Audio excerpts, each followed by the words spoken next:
Hei, ma olen Sära ja ma kaldun arvama, et kui sa juba siia videoni oled jõudnud, siis tead sa ka midagi tänava noorsootööst. Aga kui ei tea, siis las ma selgitan lühidalt. Tänava noorsootöö tähendab, nagu nimigi ütleb, noortega kontakti loomist tänaval, väljaspool noortekeskust.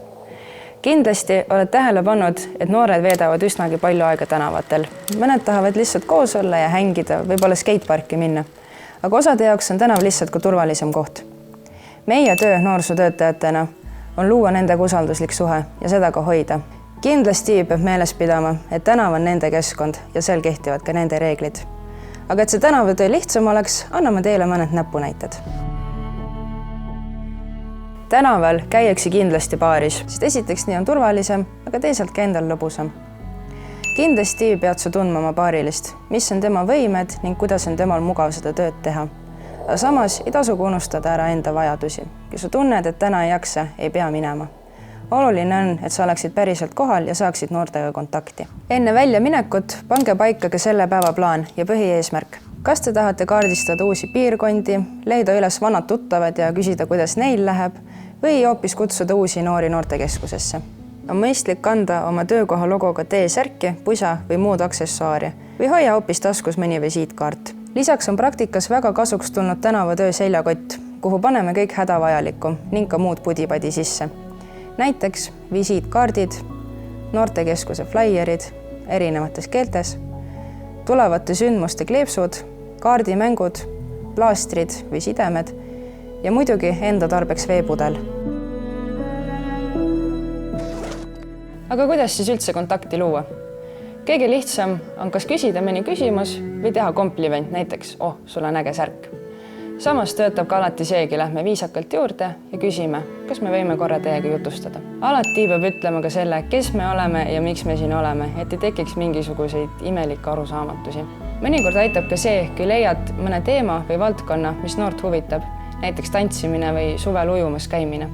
See aitab seda vestlust viia rohkem süvitsi ja annab ka sinule rohkem aimu, mis noortele meeldib ja mis ei meeldi. Vahel on edukas viis noorega vestluse alustamiseks hoopis mõni kaardimäng, näiteks turakas. See loob palju pingevabama keskkonna. Tihtipeale lähme aga tänavale lihtsalt fannima ja ka see on täiesti okei. Ehkki tänavatöö toimub üldiselt üsnagi rahulikus keskkonnas, võib juhtuda ka olukordi, mis lihtsalt vajavad sekkumist. Näiteks, kui noor suitsetab, tarbib alkoholi või on muul viisil linnapildis ohtlik. Sellistes olukordades kindlasti ära loe moraali, kuid anna lihtsalt viisidega ka mõista, et sa ei aktsepteeri sellist teguviisi. Kindlasti anna märku, et sa oled noore jaoks pigem olemas. Näiteks suitsetamise puhul saad sa olukorrale läheneda enda huvidest lähtuvalt, öeldes, et mina hoolin enda tervisest, seega palun ära suitseta minu juures, et mina hoolin endast. See annab pigem talle rohkem eeskuju ja kes teab, ka väikestel sõnadel võib olla tulevikus palju suurem mõju.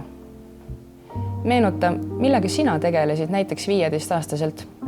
Kas sina tarvitasid näiteks tubakatooteid või alkoholi? Aga kuidas olid lood sinu sõpradega? Kuidas ühiskond sellesse suhtus? Mida sa oleksid tahtnud, et oleks tehtud teisiti? Ent siiski, pea meeles, et sinu ja sinu partneri turvalisus on kõige tähtsam ning vajadusel kutsu abi, mitte ära mängi kangelast. Suhtlemise puhul ole alati loomulik ja niisamuti ka kontakti lõpetades. Kui sa tunned, et vestlus sujub, võid alati jääda pikemaks. Entki tunned, et noorel on ebamugav või ta pole huvitatud suhtlema, täna teda viisakalt ei liigu edasi. Põhisõnum on see, et nad teaksid, et meiega on turvaline ja et meie juurde võib alati tulla. Kui sa oled tänaval ära käinud, on rangelt soovituslik ka oma kogemust reflekteerida. Selle jaoks on väga palju erinevaid mudeleid, aga kõige parem on, kui sa leiad enda jaoks just selle kõige õigema. Kindlasti proovi aru saada, mis läks hästi, mis läks natukene halvemini ning mida saaks tulevikus parandada. Nüüd oleme andnud sulle natukene mõtteainet ja suuniseid, milline võiks tänava noorsootöö välja näha ning kuidas selleks ette valmistuda.